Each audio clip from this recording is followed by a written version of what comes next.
news. Bato, huhulihin na ang ICC. Nagbigay na ng isang babala ng warrant. ICC warrant matatanggap na daw ni Bato sa ilang mga linggo. Ayon kay Cristina Conti. Halika, atin itong pag-usapan, mga kaibigan. Kasama din po namin dito sa programa si Attorney Cristina Conti kahapon. Nagbigay po siya ng pahayag na sabi niya, mukhang kayo na daw po ang susunod na bibigyan ng arrest warrant ng ICC. Ano po ang tugon niyo dito? Walang problema. Hindi man natin kontrolado ICC kung mag-issue tayo ng order. Titingnan natin kung ano magiging action ng ating gobyerno despite all that happened during the Duterte situation, no? Yung nangyari kay Pangulong Duterte. Tingnan natin kung anong gagawin nila na naaayon sa batas at dapat naaayon sa ating konstitusyon. Ganon. I will explore all possible avenues, no? Na pwede natin magamit na para mapigilan yung pagpadala sa atin sa dahilan. Bago natin ipagpatuloy kaibigan, siya nga pala ang Great Controversy na isa sa mga pinaka-kontrobersyal na libro dahil tumutukoy ito sa mga propesiya sa libro ng Daniel at Revelation na nagaganap na sa panahon natin ngayon bago ang pagdating ng ating Panginoon ay pinamimigay na namin ng libre sa pamamagitan ng PDF. At ito ay nasa limited lamang na panahon, kaya i-click mo sa description sa baba upang ma-avail mo kaibigan ang napaka-importanteng libro ito na magbubukas sa iyo sa mas maliwanag mong hinaharap. Purihin ang ating Panginoong Diyos at tayo magpatuloy. Isang balita mula sa Billionaire News Channel na si Senator Bato ay uhuli na. Isang ICC warrant kasi ang paparating ayon kay Cristina Conti. At ito ay isang napakalaking revelasyon. Bad news mga kababayan. May narinig ka na bang chismis na parang hindi mo na alam kung totoo o hindi, pero pag naisip mo mabuti, grabe, baka nga totoo to. Well, this isn't just chismis. Ito ang isang napakalaking impormasyon. May ICC arrest warrant na ba talaga kay Bato de la Rosa? Seryoso? Pero teka, huwag kang bibitaw, hindi pa yan ang pinakamabigat. Naalala mo ba, noong panahon ng war on drugs, yung bawat kanto may kaba, yung tunog ng motor sa ating gabi parang huling hininga.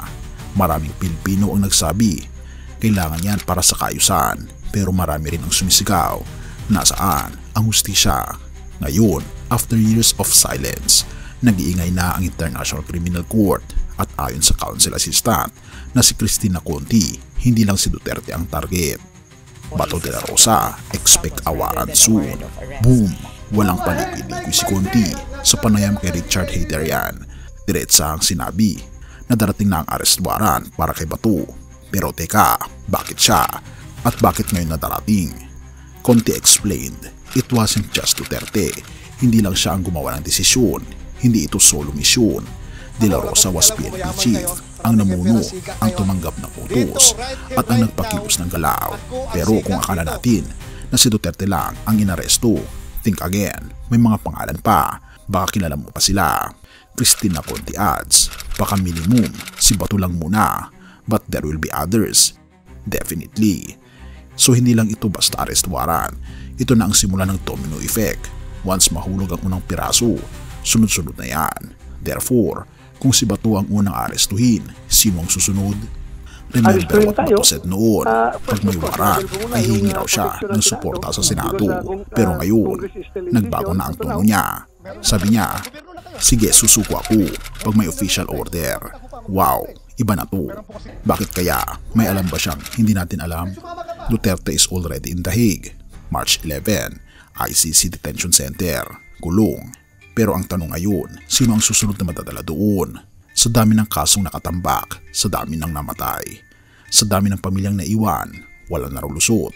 Pero hanggang di pa nai-issue ang warrant of arrest, pwedeng lumaban, pwedeng magtago, pwedeng lumusot, pero pwedeng naman mahuli. So the big question is, handa na ba si Bato? O baka naman tayo ang hindi handa sa susunod na mangyayari? Ano ang gagawin ni Senator Bato? Kasi kung may warrant na, therefore, ang katarungan, baka nga dumarating na. Have mercy, O God. Pangalawang Korinto 5 verse 10, sapagkat tayong lahat ay haharap sa hukuman ni Kristo upang tumanggap ang bawat isa ayon sa kanyang ginawa, mabuti man o masama, noong siya'y nabubuhay pa sa katawan. Sa panahong parang hindi pantay ang hustisya sa mundo, kaibigan, kung saan ang mga makapangyarihan ay tinaligtas sa kaparusahan, napakadaling mawala ng pag-asa. Ngunit hindi natutulog ang ating Panginoong Diyos at higit pa roon, darating siya muli. Ang mga balitang gaya ng posibleng paglabas ng arrest warrant para kay Bato de la Rosa ay nagpapaalala sa atin walang makakatakas sa tunay na hustisya. Maaring mabagal ang hustisya ng tao, pero ang hustisya ng ating Panginoong Diyos ay tiyak, walang palya at hindi nabibili. Sa muling pagbabalik ng ating Panginoong Jesus, lahat tayo ay harap sa kanyang hukuman. Hindi lang ang mga politiko, hindi lang ang mga kriminal, lahat.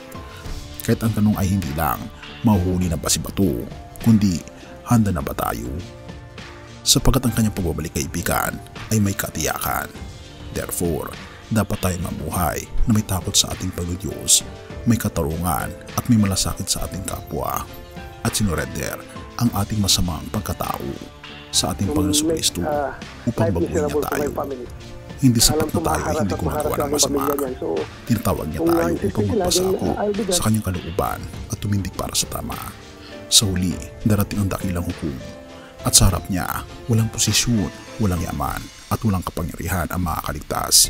Tanging ang may dalisay na puso at ang nagpasakop sa ating Panginoong Kristo lamang ang pwedeng tumayo ng walang takot. Purihin ang ating Panginoong Diyos at tayo manalangin. Ama naming Diyos na makapangyarihan sa lahat, nandito po ang iyong bayan, nandito po ang iyong mga anak na nakakarinig ng panalangin ito. Amin pong itinatalaga ang aming buhay, Panginoong Diyos, at amin po ito sumusuko sa aming Panginoong Kristo. Tanggapin niyo po kami, Panginoon, bilang inyong mga anak at pakalinisin kami sa lahat ng aming pagkukulang pagkakasala. Inyo rin pong patnubayan, Panginoon, si Senator Bato at lahat, Panginoon, ng mga Pilipino.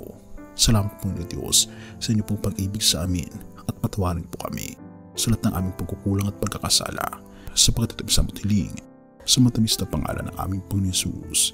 Amen.